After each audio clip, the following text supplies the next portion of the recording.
The 80s had the General. The 90s had John Gilligan. In the noughties, it was the reign of Martin Marlowe Hyland. His was a familiar path with success and power, and then the recklessness. He had to go, because with him, an innocent young man doing an honest day's work died. Crime World presents Caught in the Crossfire, the unsolved murders of coke kingpin Marlowe Hyland and innocent Anthony Campbell. Eamon, I just want to make sure you have the Europol business open on your laptop and you've closed the Sharon Core browsing the buffet. Well, I'm not on the buffet. There might be someone else though. Not even a little bit of a dessert, no? Bit of a salsa dip, An hors d'oeuvre. An order or even some of the conversations, creamed rice dessert. some of the conversations we have in here just are not for broadcast, and the one we had just a few minutes before we came on the air is one of those. Of course, we're always very wary because everything you say in here is recorded. It is. Hot mics would be a problem. We disconnect them sometimes when we want to have a little chat. It's usually too late by then. And we do enough, kind of, don't we? And can you seg from all of that into a Europol report? I can. Go on. I actually can. From crimes So of how I'm passion going to do that is crime on the buffet, eh? Right. So this Europol report, which we're going to discuss, seems to be what we'll call in layman's term a deep dive into organised crime groups that are active in the region. Now, it's an analysis of 821 criminal networks and membership of which they estimate about 25,000. So the kind of biggest takeaway from it is a few. First of all, the 6%, they say, is the amount of these criminal networks that are sort of operating from Dubai, which would show us that our grouping, the Irish Kinahans, are in the top 6% of these groups. And secondly, the level of corruption is shocking. 70% of them, of these 821 criminal networks, are involved in corruption. Yeah, but we've seen so many stories of this in the last certainly 2 or 3 years, where we've had 303 tons of cocaine seized in just in the EU in 2023, which was a record. And if you look at the graphs, supplied by Europol, and they're just it's a straight line going upwards, like a steady increase all through the 2000s. And then from 2017 on, it's starting to shoot ever upwards. And Belgium and Holland, Spain, Italy at the forefront of that. They've been targeted. And there's just so much money being made. You have to have your pickers. You have to have a certain amount of people in shipping companies or in logistics companies, port workers, possibly, we know for a fact police. All these people are on the payroll because there's so much money being made. It's just incredible amount of, it's just a wash of cocaine cash. Yeah, I think we used to think, did we, maybe naively, that corruption was something in Latin America or in South America, and that, that there might be the odd bad apple in Europe, but we were a bit immune from all of that stuff. But I think they're saying... You think we were above it? Well, I think we thought that the structures we had in place sort of protected, the corruption. Certainly, it was always said in Ireland, you might get the odd bad apple, but there's nothing endemic or systemic in the system. But you can see that in every bit of civil society, the cocaine, and they really are for the large part, cocaine gangs have infiltrated that system. I mean, they said, for example, 86% of these criminal networks are able to infiltrate the legal economy to hide their activities and launder criminal profits. So they've got a stake in all of society. And that definitely has been emerged from the EncroChat and the other hacks, just how, of these encrypted networks, just how important corruption is to allow these people to launder their money. And that was always the takeaway from that EncroChat when you spoke to colleagues in Belgium and the Netherlands. They said that the level of criminality, first of all, gave everybody a shock. The messages and the intel that they'd gathered from the EncroChat hack meant that in some countries they actually didn't have enough police to investigate it going forward. Like even if you said, right, we'll stick on this for 50 years, they still wouldn't get to the end of all the intel. And also that, the level of corruption, the amount of it that was there. So presumably this report is based or is coming from that information, because this seems to be Europol constantly releasing reports, but they're calling this the sort of the kind of the blueprint really of the investigations into the most threatening criminal networks, what they call them. I mean, they shouldn't have been surprised about the corruption coming. I mean, Christy Kinahan was jailed in Belgium 15, 16 years ago for bribing police officers. And he had to go back after Operation Shovel in Spain, he had to go back and finish off his sentence in Belgium because he'd broken the terms of his release. So it shouldn't have come to anything. Just remind us, if you can remember the facts of it. That was the most serious corruption case that had been seen. Was it in Belgium or in Europe? I think so, yeah. And it was involving a local soccer team. I have to say, I can't remember the full details. But there was definitely 2 police officials. Very high level. Were corrupted and were on the payroll. And whether it was for, allowing, shipments to go in or whether it was for information, I'm not sure. I can't remember either. I don't even know if that was actually out at the time. Wasn't there a casino involved that he was buying a property and he was looking at buying this casino, and it was something to do with the planning of it and the change of usage as well. But maybe we should go back and read up on it. I remember was the level of shock that he had bribed such high-level cops. These were proper, real deal management. This wasn't kind of, a rookie that was able to go into a system. Yeah, there were specialist officers as well. So I mean, they were, carefully targeted, I guess, or the opportunity was taken, whatever way it worked out. But I mean, if you consider that was before 2010, and then they're surprised when EncroChat comes out with their whatever millions of messages, that they're surprised at the scale of it. I mean, what were police forces doing, in that time? I mean, there was a constant ramping up of cocaine production in South America. There's been the fragmentation of the gangs over there that have completely changed the economics of the drugs world, and the likes of the super cartel, which involves Kinahan, Ed Gassonen, Imperiale, all these guys that we've spoken about before, Rudu and Taghi. Like another person whose organisation has threatened the state, has seen journalists killed, lawyers killed, threats to the Minister for Justice, like a genuine attempt to set armed mercenaries on a high security prison. All these things, trying to usurp the power of the state. There's a story in Spain at the moment about a politician who was targeted, and they're linking it now to the Taghi organisation. A female associate of the Taghi organisation, and that it was possibly, overarchingly directed by Iran yet again. Yeah, I mean, they have real examples in the Europol report, and you can see the kind of pattern of, where these gangs are using food companies a lot of the time to get drugs into Europe, but they're relying on the people rising to the top of the ladder are not these guys that are based in one country with a network of dealers around, but really these are multinational criminals. So they give an example of one gang leader who's only identified as an Italian businessman who's originally of Argentinian origin, is what it's described as. He lives in Marbella in Spain, just like all of these guys have at one point. He specialises in drug trafficking, but also money laundering, and manages several companies, one which imports bananas through Ecuador. So again, that's the standard pattern. He also owns sports centres in Marbella, which also might sound a touch familiar, and multiple bars and restaurants, which again, the Kinahans were always meant to have done. There was never a bar or restaurant in their name, but they were always associated with these sort of cash businesses where, the accounting system would allow a bit of leeway.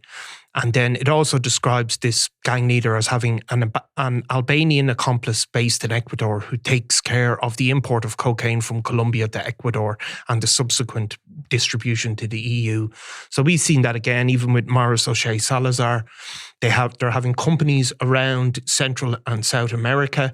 They might buy the cocaine in Colombia, but then they move it logistically through Central America or South America across to Europe, and then they distribute and money launder. So that's the real top of these European networks. They're not solely drug distributors. They have this kind of multinational operation involving people of all sorts of countries. So it really is, there is a set way of doing it, I think, now at this stage. We actually saw that in 2022 in Operation Desert Light. If you remember, there was a British national, Ryan James Hale, 32-year-old, who was arrested at the time, and he's alleged to be part of the whole Kinahan cartel setup.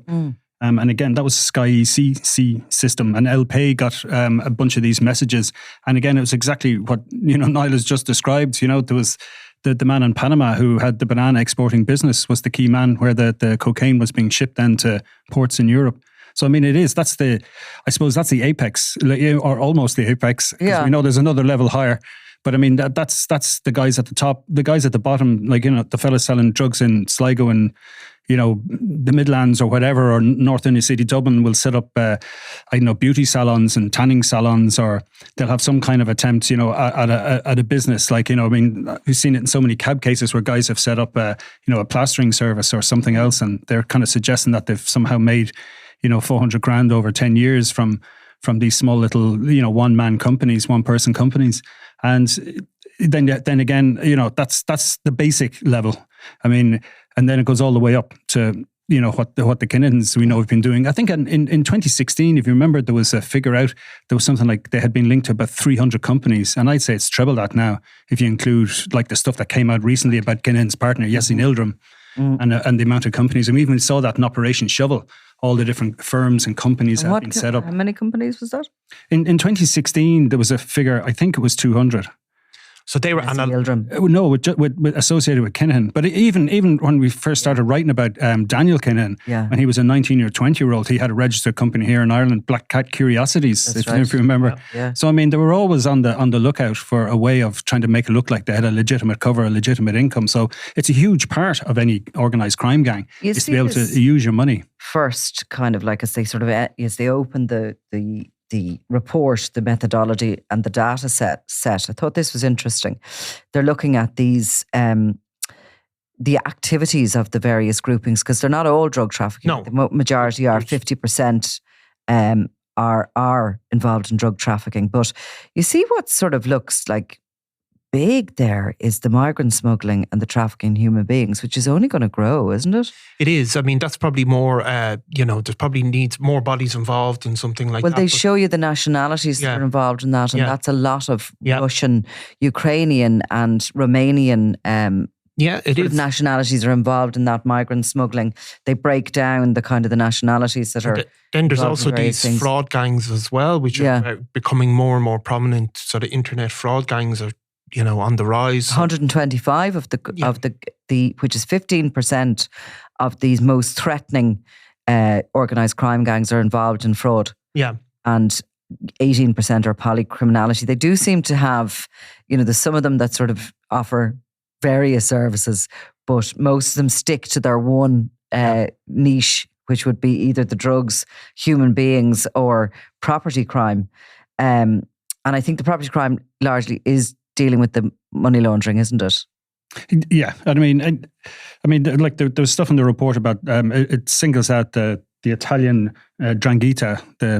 I think it's are they the Napoli-based Italian gang or whichever one? Sorry, yeah. I was mixing up my Italian mafia. Yeah, but I mean, they talk about like they invest all the money into real estate, supermarkets, very mundane, ordinary businesses. Some of these have as a commercial enterprise, they've a low enough margins, 3 or 4%, but it's safe. And I mean, if you start buying hotels with your drug money, if you can do that, like you're on an absolute winner. Yeah, because you're making money on your real estate investment, and that's what they're going for. I mean, they're like any business people. In that sense, that they have a seed capital that's come from somewhere mysterious, but they're able to get through. They're able to get it through the system, and that's again where the corruption comes in. It's not necessarily about corrupting police officers or customs officials or port workers. You're going to need people on the inside in banks, in financial companies, even airlines, that kind of thing, just to cover your tracks and to be able to avoid alarm bells going off when you're making too many trips or you're lodging, consistently large sums of money, or you're transferring large sums of money, or whatever it is. You need. Were you surprised by the level of organised crime groups where the leadership remains in the sort of member states? 82%. I thought that was quite a lot. I would have thought there was more of them operating with a leadership outside the EU. It's only 6%. Yeah, but I suppose you have that. They're the elite, aren't they? They're the very peak. Yeah. But they are going to need a second in command or whatever role to keep the troops moving on the ground. And I suppose the big risk for people that end up in Dubai is that they ultimately lose control and they can't oversee it. And of course, a lot of these guys are really micromanagers, and they only go to Dubai when they kind of have no other choice. So they have to have. That's why the familial networks are so important to organised crime gangs, because it's only if you have that family, extended family there, that you can really know you can trust somebody, because, you know, there's so much double crossing going on, isn't there, more than anything? There's no statistics for Europol for that. No. Double crossing is such a big risk in that business. But I think you've seen in the Eden Gasoline, is it the Dino and Tito cartel, or the Tito and Dino. Tito and Dino, yeah. It sounds really, like zig and zag. Only you say that's funny. Super interesting developments, and we do try to follow as much as we can in the Bosnia and Herzegovina regions. I actually did a little piece for a TV station in Warsaw the other night, along with Flor Bulfin from Italy. We have a little kind of nerdy group where we all stick together and talk about money laundering, super cartels and Iran and all the rest of it. But our colleague in Sarajevo asked us to do a little piece for them. It was quite strange because there was a big delay in it. But anyway, we just said what we had to say about our end of it. But I think they were probably covering it because of the developments in the region. And it is shocking. It is shocking. So obviously this is a grouping headed up by Eden Gasonin primarily, and his brother as well, and they're regarded as, you know, at least 1/3 of the super cartel. They're born and raised in Holland, but they're from Bosnia originally. That's their ethnic background. So they have. There's been a crackdown this week. There was 23 people arrested as part of a crackdown on this cartel in Bosnia. And as part of that overall big investigation, there's a couple of cases have come to court. It's probably, I could be wrong now, it could have featured in some other cases, but it's one of the first cases I've read anyway, if not one of the first, of the Sky ECC hack. We've talked a lot about EncroChat. This is a separate encrypted network that has been hacked into. It seems. And just to explain a little bit about that, the Sky hack came immediately after the EncroChat hack, and a lot of the EncroChat customers had moved on to Sky, so they kind of got done again. Yeah. But who did the Sky hack again? Now, Europol were definitely involved in it as well. So I think there was also international police forces. They were both mostly French. Yeah. So, but it was it was mostly Europol. So you're seeing the actual messages between Eden Gasonin and his associates being read out in an open court at this stage. And what you see, we talk about corruption, and we're referring to, you know, port workers or whatever. But you can see Eden Gasonin, when he returned to Bosnia, he was actually had the police bringing him around the place. Yeah, I remember seeing those photos. It was the equivalent of the emergency response unit driving Daniel Kinnan around. That's what it would be. And the allegation is that he was in contact with ministers who were arranging all of this. There's some details today about him buying new uniforms and weapons for the ERU, the Bosnian equivalent of the ERU. And the prosecutors stated bluntly in their opening statement that this drugs cartel were effectively trying to take over the state. It's not. There's no mincing of the words. That the level of which they reached into the political system, their interactions, not just with ministers, with other politicians, with senior police officers, you know, that it wasn't just that they were hiring these sort of rogue policemen. It operated absolutely systemically, and they were effectively trying to take over that country. So it is, I suppose, the apex of what we're talking about with this Europol report, where that level of corruption is. I mean, we saw what happened in the Netherlands, and it was more taking on the state. Yeah. But for the court to be actually saying they were about to take over, or they were in the process of taking over the state, they're having much more success there in that region. Yeah. Because it'd be a bit more of a history, I suppose, of corruption. Well, I mean, there, for a start, it's a poorer country. Yeah. There's no, you know, the level of civil society is not like, it's not like generations have gone on with, you know, with settled legal system, even a settled country. It was obviously a part of Yugoslavia, a couple of decades ago. So they were able to corrupt the system. And it's not just, giving backhanders, it's directing ministers on policy and decisions to be made. I mean, stunning stuff. Yeah, I had a look this morning just to see what the state of in the finances for ordinary people in Bosnia, and you're doing well if you're on €1,000 a month. Right. So if people are on €1,000 a month and your cocaine is retailing at 76,000 a kilo, and don't forget Ed Gazanin had pleaded guilty to shipping 2,400 kilos of cocaine in Holland. So he's no problem sort of bribing people, plenty of money. That's interesting because, I mean, I know Albania, even from having visited it some years ago, is similar. It's quite starkly different to, and I presume Romania would be as well, starkly different to the lifestyle and the income in other European countries, which are just significantly wealthier. So the threat of that corruption and that, attempt to take over some of the systems of the state is far greater in those other regions. I mean, it's poverty and, all of that plays a role in how endemic corruption can be, but also the absolute wealth of Gasolin and his people. So it's incredible, but it's really interesting to see those Sky ECC messages. We haven't seen them. We still know, obviously, over time we found out what Irish criminals were on EncroChat. So will we see Irish criminals coming across from this network? Scott, there is a case also in Belgium, which is actually a case that is using both the Sky and the Encro messages. So each country is sort of using and taking the evidence in some countries and intelligence in other countries, but those messages are being brought to the court sometimes from both the platforms.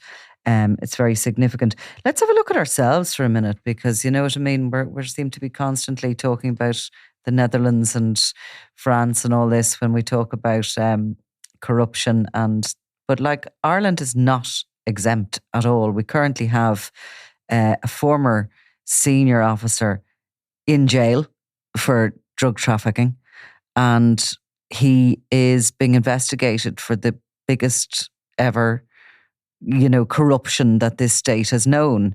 There's a suspicion that he was operating as a fixer for a number of criminal networks, and there's been some suspensions from the Garda Síochána in relation to it. This particular gentleman is in, John Spud Murphy, of course I'm talking about, is in prison.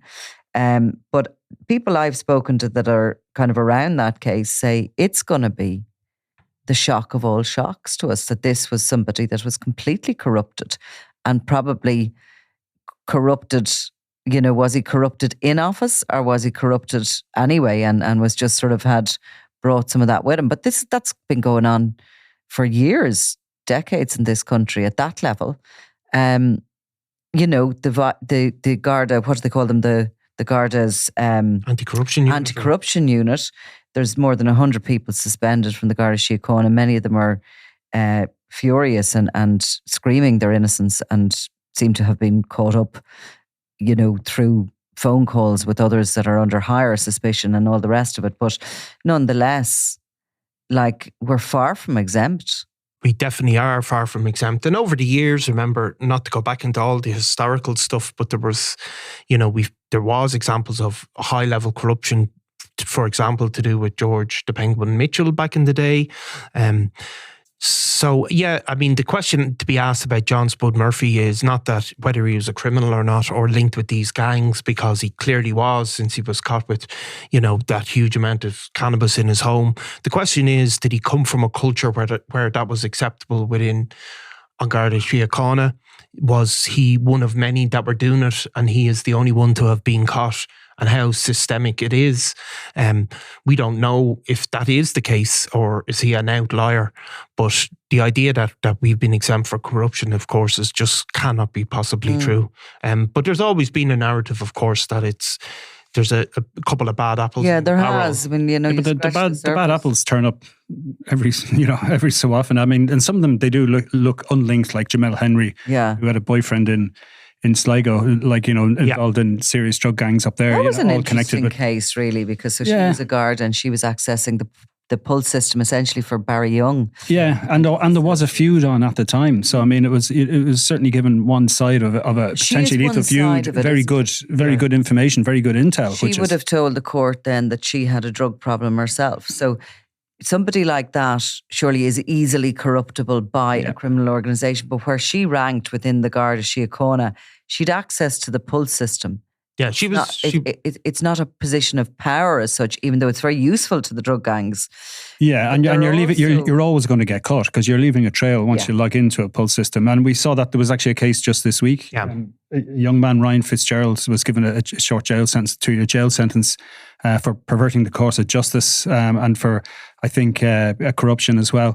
Yeah, involving it was a Garda civilian worker. Yeah, and it was an employee, and she was taking photographs of the pulse and sending on it. And it was mentioned in her case that he was looking for information about his brother at the time for whatever reason. It wasn't actually ventilated in court what exactly was behind it. But these are the kind of the low level. And I remember even more than 20 years ago, like, a sergeant in a border station who was stamping passports for suspected IRA people to help them get out of the country. So I mean, you always had that, and it was mentioned. In that case, he had a drink problem, and so I mean, you're always going to get those kind of singular moments. And I suppose what's different, I suppose, with the John Murphy case is that it's such a high ranking officer, and we do now, there are other cases coming online, both in Dublin and in Limerick, and some of them are connected with some of them would be what would be called, I suppose, honour corruption. They were trying to do the right thing, but we're doing it the wrong way. And then there's other cases where it's being alleged that, money was simply handed over just to be friends and to make sure any tip-offs or information went the right direction. Right. And it was this, it was as simple as that. And these are, of course, they're all just allegations at this stage, and it's quite possible they won't be convicted of anything. What's become apparent, I think, from EncroChat as well and the Sky C hack is the fact that it's not just the policing systems that are vulnerable.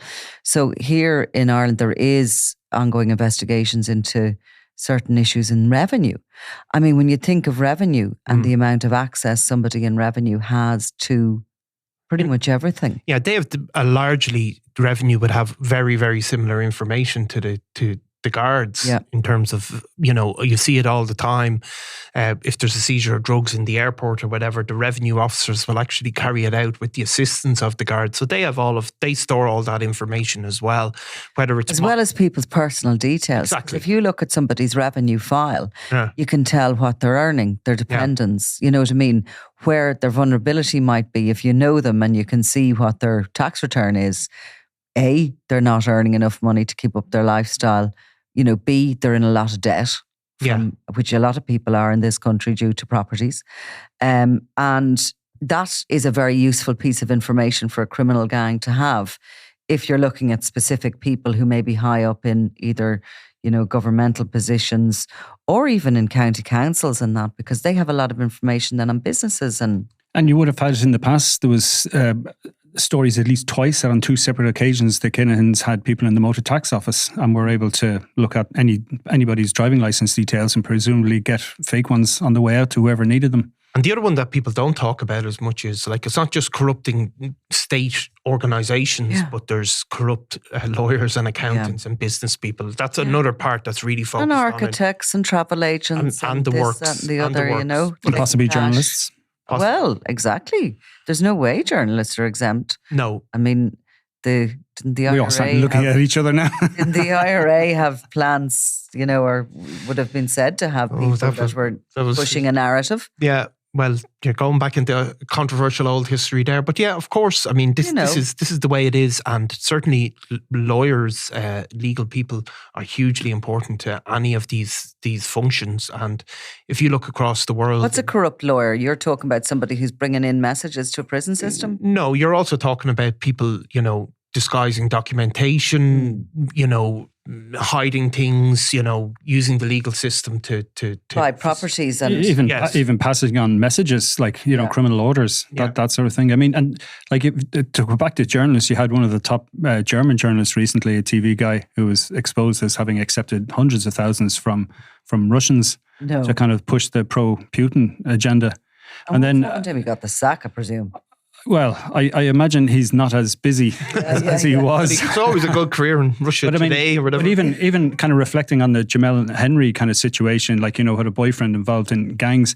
Just yesterday it broke that there was a whole series of police employees, including officers in Sweden, where they're struggling with a gang issue. And they discovered that there was, I think the number was something like 20 plus, who were passing on information to gang members that they were in sexual relationships with. So, I mean, they were targeted, and I don't know whether it was men or women or what way it worked, but like, you know, it just shows you that it's universal. I mean, if you remember the movie The Departed, Martin Scorsese, where, you know, the Irish American, the Whitey Bulger type character played by Jack Nicholson, like, you know, plants a guy from the neighborhood to go into the police from day one, so that, you know, and help the kid get through college or school and all the rest of it, and kept him out of trouble so that he could have a deep plant inside in the police. So, I mean, that's going to happen. There's always a market if you're willing to throw money. That's the reality in all Isn't it? in all You can professions. buy anything. Yeah, eventually. Not us, but No, but eventually you'll find somebody who's greedy enough or in need enough. And, you know, you've seen it in when other countries have tackled organised crime on a very macro level, like, you know, with the mafia and that, they had to also take out that layer in civil society, which included like accountants, business people, politicians, you know, everybody, because that's where it becomes systemic. it's all about opening your mind to the possibilities of it, isn't it? I mean, seeing the kind of money laundering activities that are happening every day, and the likes of that, you know, an architect designing a house, perhaps getting paid in cash, a travel agent taking payments from somebody who clearly couldn't afford a €40,000 holiday, department stores taking multiple cash payments for designer goods from 19-year-olds. 19-year-olds, exactly. So, you know, where does it stop, and how do we try and...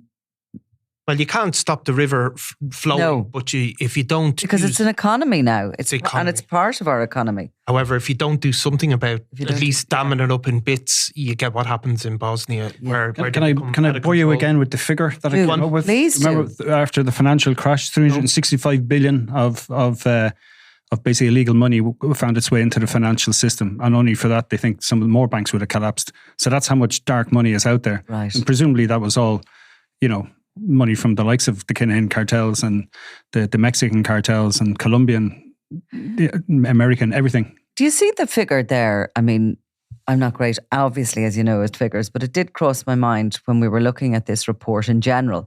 So there's the 821 criminal networks, and they have averaged that there's 25,000 people involved in these very dangerous criminal networks. Now, that's across Europe. What population are you talking about, that 25,000 coming out of? To get it into perspective, it's a tiny percentage. But yeah, I mean, the EU is 300 million, I think. Right, is well, there we go. So given, That's only the major criminal networks. They've picked out... I know that. It's not but, everybody but else what, involved what I'm in saying crime. is, like, they're the major criminal networks that have been identified, who are between them sloshing around in billions and billions. So those 25,000 people are swimming around in all that money. Yeah.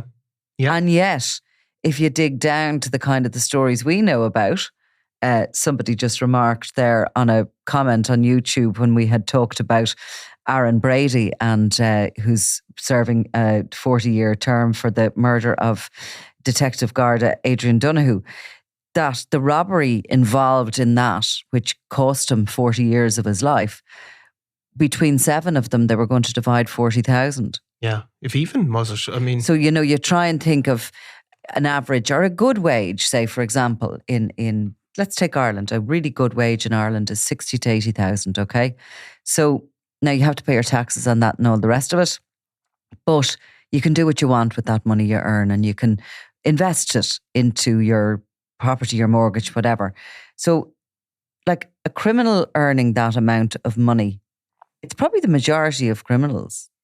They get a couple of bonuses that everybody else, but take a sort of a lifestyle and the average way they can live their life. I think you'd have a very small number of people earning 80,000 a year. So Criminality in Ireland. there was actually a behavioural scientist whose name escapes me, Yeah. but he's based in Chicago, and he got access to a drugs gang. and the guy at the top made 100 grand, and everyone else would have been better off working in McDonald's, and they had a 4-time. It was part of that, but the guy who wrote that, he did a separate book then again, and like he went into even greater detail in the sex trade and everything, and about how the money, you know, isn't really worth it, that you're better off working in McDonald's. I honestly think if you had a proper financial mind and you applied yourself to it and you were able to look at, you know, what you can and can't do, because of course you're going to earn more than 80,000 a year, but it's the way that you have to, and the way you do spend it is so illogical. And it's illogical to you, but what drives criminality is probably the search for status rather than the search for finances. So most people are in it to be a big shot and to be somebody of status in their community, as opposed to in it for the money. But the chapter of the book Freakonomics that Eamon is talking about was called "Why Do Drug Dealers Live with Their Mothers?" Yeah. That was the evidence that they did live with their mothers, and they didn't, a lot of them, ever make it to a position that they would have made it to in the legitimate economy. However, they live with their mothers, but they have this status in the community as somebody of significance.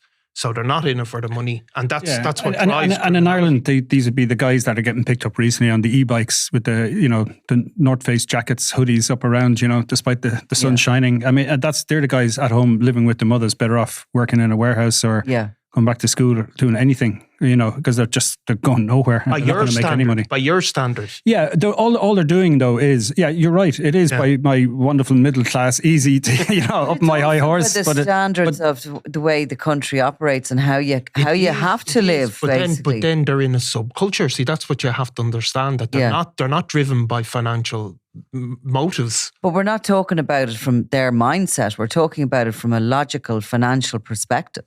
They would be better off. They would getting a job. However, you were thinking of it from your perspective. From their perspective, if they got a job in the warehouse, they're a nobody. They're going down to the pub, they're a nobody. But if they're a drug dealer, there's somebody. It's not about the psychology of it. It's about the financial sense behind it. It's about the accountancy I'm saying that the psychology trumps any financial motive. That it's all about the psychology, and that's why people are involved in crime almost exclusively. They're not in it for the money. They don't look at it as a cost of doing crime. There's no cost to them. Like, you know, even going to prison to some extent is a kind of a badge of honor in some cases. Exactly. And so that's why people struggle to maybe deal with crime, because they are in a subculture and they're determined to rise to the top of that subculture, not to the top of the broader culture. And don't forget then the guys on the bikes and the hoodies who are, you know, working hard to maintain their status in their subculture. Yeah. And not earn a lot of money. Who are they selling the drugs to? All the nice people who are going down to the warehouse or going off to work as teachers or journalists or guards or whatever, and getting their little bag of Coke or whatever, their tablets on a weekend to go out and have fun. Yeah. I mean, I remember talking to a guy and he was saying, I used to look at people going to work and think, what a bunch of losers. Do you know? Which they all say that. They do. That's what, but they really believe Why would you be paying your tax, and why would you be doing this? Why would you be doing that? And there are many reasons people do. I suppose go back to that figure, if we can, the 25,000 people that are involved in these high-level organised crime groups, compared to the population of Europe. It's one in every... It's tiny. Tiny. Yeah. It's a tiny amount. Tiny minority, yeah. Yeah. But I suppose the problem is that, you know, of those 25, each of them, each one of those have 40 people doing something for them. And like, also they're probably supporting girlfriends, mothers, family units, whatever out of it, you know? Yeah, I mean, there's a tree that separates from each of those 25,000 down to a guy who works full time but sells, you know, a couple of grams of Coke on the weekend for his own. So it all spreads down. Or supplies trackers or whatever he does for the gang. He'd do some kind of role. I mean, the money as well, like the financial pressures on them when they get money. I mean, even back to Aaron Brady there, like he needed the money because a girlfriend wanted a car. I mean, that was the evidence that was given. That she was looking for a car, and that's what he wanted that money for. That's just, you know, it's a lifestyle criminal. You know, it's like something out of the Wild West. It's guys who rob banks for fun. You know, but you see the pressure on the guys, and in particular the younger guys that have, you know, one or two women, and a lot of the time they have their wider family unit relying on them to bring in the bacon. And they'd have mothers, sometimes even grandmothers, living off the proceeds of crime. So what's left at the end of the day for them is just hands out, isn't it? And again, it might be, we discussed this before, it might be the best way to do it, because if they invested in anything that the Criminal Assets Bureau can get their hands on, they'll probably lose it. So so they're stuck in, they're stuck in a rush. If you get to a point, you're hand to mouth existence until you get to a point where you can make a leap, and that leap is somewhere further than David and Git Waldron got to, which is significantly high considering large amounts of money that they involved. But they didn't make that leap to hide their assets. So it's a long way from being the kid on the electric scrambler to setting up your companies in Malta or Cyprus. A lot of bullets to dodge, don't you, on the way? You would do, yeah. And you probably might have helped to have gone to school and learned a bit of reading and writing and arithmetic. Yeah. Anyway, that's our little psychology lesson. Anything else jump out in this report? I mean, a lot of the stuff is obvious, but it's the kind of the figures that are interesting, really, in it, and to see. Well, I think you do. One of the interesting things, I think, is you do still see Europe is in a crime boom, isn't it? Yeah, it is. I mean, that is the reality that some of that money that we've all talked about that just washes around this system, this global underground criminal economy, some of that seems to have washed up on the shores of Europe in the last decade or even more. And that some of that money that was sloshing around in Colombia, because I mean, of course, they said that the cocaine trade built Medellin and Miami, and but some of that seems to have stopped and have just been the European gangs have taken over some of the logistics of moving the cocaine from South America, and therefore they're making the big profits, and that's now. And this is quite an interesting one, which is the breakdown of the nationalities and, who's doing what. The cocaine trafficking, which is 113 of the 821 most threatening criminal networks are identified. So the main nationalities involved: Albanian, Belgian, Dutch, Italian, Spanish. We don't even get a mention. No. Don't even get a shout we don't get mentioned in this report anywhere. No, I know. I noticed that. I was actually a bit insulted. Main countries of activity: Belgium, Germany, Italy, Netherlands, Spain. Yeah, but they're like a lot of the rich European countries. Port and a lot of the ports playing a huge role in absolutely. I think there is one stat I think that comes out that kind of shows you the difference. And I know sometimes, like, we talk about the economics of it and treat it like it's a commodity business, and they're just business people, involved in shipping and selling and sourcing an illegal commodity. But one of the figures is that 68% of the networks. 68 use violence and intimidation as an inherent feature of their modus operandi. So that's the difference. They go out and they break legs, they kill people, they mutilate people, they burn people out of their houses, all that. Only 68%? Only 60. Well, I presume the others are people involved in internet fraud, that sort of thing. Or apart from that, I mean, like people trafficking, the sex trade, the drugs business, all use intimidation and coercion at from every level up, from the lightest to the heaviest, obviously, being murder, torture and murder. And you have to. I mean, that's the reality, that without the threat of violence, you can't operate as a drug dealer in any meaningful way, I just wanted to find the migrant smuggling, because I do think that this surely is something that's just going to keep increasing. Yeah. Well, we certainly found out that, Irish people are not, adverse to getting involved in the people smuggling. We had Ronan Hughes, who's got a hefty sentence in the UK for his part, in which 39 Vietnamese migrants were found dead in the back of a truck in the UK, and a driver as well was done. The migrant smuggling, so 57 of the reported most threatening criminal networks engage in it, and 48 networks are solely active in this area. Right? So the main nationalities involved: Iraqi, Moldovan, Romanian, Syrian, Turkish, Ukrainian. Yeah. And obviously you can see that some of these regions are bordering places that are crossed, through Syria. Some of the trafficking happens. And obviously, it's from where the people are coming from and how they have to travel. So they're the main nationalities involved. The main countries of activity are Belgium, France, Germany, Italy, Netherlands, Turkey and Ukraine. Yeah. Yeah, again, like come into the mainland Europe, and then they're moving on to the likes of ourselves with Ronan Hughes driving the vehicle. Yeah, well, if you're going to have a country where there's a huge, issue where people are leaving in the droves, like Syria, because of a major war, you'll probably find the well-resourced criminals are already gone, and they're going to end up in the countries where, the subsequent waves of refugees are going to go, and all of a sudden these guys have their network set up to get fake documents, or the quickest way to get official documents, and they'll have the means to get people across to a Greek island, and they will fleece their own nationalities. They will take, they're getting fat. Like, instead of doing what they were doing back home, they're now in a third country, and they're preying on their own people, like making money off their misery to get them into Europe, where people are just, in large part, just looking for a better life or some kind of future for their kids. Yeah, I mean, I think in the Ronan Hughes case, people were paying, each of the migrants was paying about 3,000 each to get for that bit of that last leg of the journey. Because interestingly, one of the cases that they home in on is this criminal network facilitating the entry and secondary movements, which would be the secondary movement you're talking about, of irregular migrants in the EU. They pay the entire journey from the country of origin to the EU costs between 15 and 20,000 euro. And obviously then an extra onwards. The criminals advertise their illicit activities on various social media platforms to lure migrants, also by posting videos of successful transports. Migrants are moved along two main routes, either from Croatia via Slovenia to Italy, or from Serbia via Hungary to Austria. Yeah. I mean, they're putting them up on TikTok. You can see, the migrant smugglers will say, we've landed here, and take a TikTok of people dispersing into the country, like amazing stuff. And Europol talk about the roles of importance within that smuggling network being recruiters, but also accommodation providers and the logistics guys, the guys driving the vans. Yeah. So, and of course you can pay for 5-star treatment, so if you're at the bottom end, you're going to be, shoved into a van with 20 other people, possibly struggling to stay standing.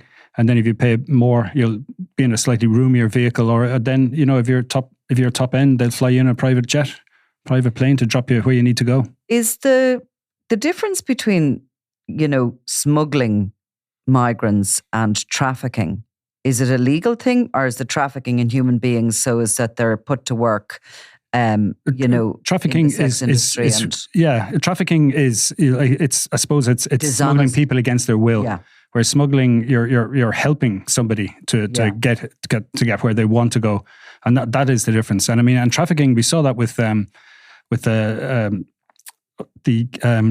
Irish pimp from Carlow, TJ Carroll. Like, he was done for trafficking in the UK that time for simply sending text messages to a woman somewhere in Ireland, telling her to get on a bus and go to another brothel across the border. So he was effectively guilty of international trafficking in that case, because he was telling someone to do, to go and do something, and so that fell within the definition. So trafficking doesn't necessarily again mean kidnapping people and hooding them and shoving them in the boot of a car and driving them across borders or whatever. Well, or just coercing them, that they're at the point where they're just frightened to say no to you. So you say, get the bus to Drogheda, you get on and you go to the bus to Drogheda. So Europol have identified the trafficking for sexual exploitation being the sole business of 18 of these criminal networks, and they're mainly from Bulgaria, Romania, Serbia, Ukraine. I think it's interesting the nationalities that are involved in them, and it's all probably to do with the social history. Yeah, and we've seen the likes of the Ganusu gang who had trafficked a number of women. I think there was charges over bringing 10 women into Ireland to work in brothels here. That's some years ago. Yeah. But even at the outbreak of the Ukraine war, I was speaking to an activist that were involved on the border, and they were trying to spot young women that were basically being targeted by sex traffickers at the border, offering them, a quick way into Germany or to France or wherever, and were actually forcing them into the sex trade. Mm-hmm. So, I mean, that was happening in the very early, that was in the first month of the war, that was happening. Do you know what I think is going to become bigger and bigger as well as time goes on? Environmental crime. In what terms? Like? Well, I think as, people, we're going to have to change our sustainability in every country. We're going forward, obviously. So the environmental crime is going to have to be more policed. You hear very little of it. I suppose you get fake certificates to say your house is such a standard. Well, I mean, look, we've had environmental crime of the sort of involves lowest wildlife crime and all that. It does, but there's we've had the lowest type of, which is the green diesel thing has We been have going had on it for quite a years. while, Yeah. So I mean, that's a basic environmental crime, but there has to be a financial motive for somebody for it really to spread. And But there's been major frauds in terms of the carbon credits that are used by, companies buy these carbon credits to offset their emissions. Yeah. And that there's been so many cons in various countries, basically faking these certificates. Once you see that once there's money to be made, somebody will move in. Mm-hmm. It's grim, isn't it? The report. It's grim enough. I think you see, it's very easy to think of crime as something that is just done by a small number of people to each other, nearly, but it's not the way it is. And the risks to society are not. If somebody is taking cocaine, if you get rid of one group of dealers, probably somebody else will come in and supply them. That's fine. We all know that. But that's not, I think the purpose of policing is to stop these networks becoming so all-powerful. And because, as Eamon describes, the more powerful they get, the more murderous they get, the more violent they get, and the more they corrupt ordinary society and leave people more and more powerless. So it's an ongoing battle, and it's very tempting to come up with an easy answer, but there is no easy answer. No. I think there's the final line in the kind of the brief press summary that I read had as a good point, is that all this data that they've put together is now centralized at Europol. So that's there for all the law enforcement that are part of Europol, which isn't just the EU. I think there's 17 countries outside that as well. Mm-hmm. So they're all going to be able to better target and and work together in terms of kind of in an academic policing kind of a way. But it's even sharing information. It's like even that stuff about the Dead Zoo gang, the stuff that came out recently. John Reid, I think he was the guards man with Europol. He was on the Irish desk at the time, and was aware. I think, that the Dead Zoo, the Raquels from Raquel were involved in stealing rhino horns, and they had a footage of somebody in Cambria in Portugal on his mobile phone looking for directions to where he was supposed to go to rob or to steal, the rhino horn. And he got on to the authorities in Spain and was able to trace the call all the way back to Rathkeil. So they finally had proof. So, I mean, that's a really basic, simple, example of how this works. But I mean, there was so many gangs used to depend on being cross-jurisdictional, that if you get across the border, no one's going to come after you because it's too much work. Whereas now you're seeing much easier.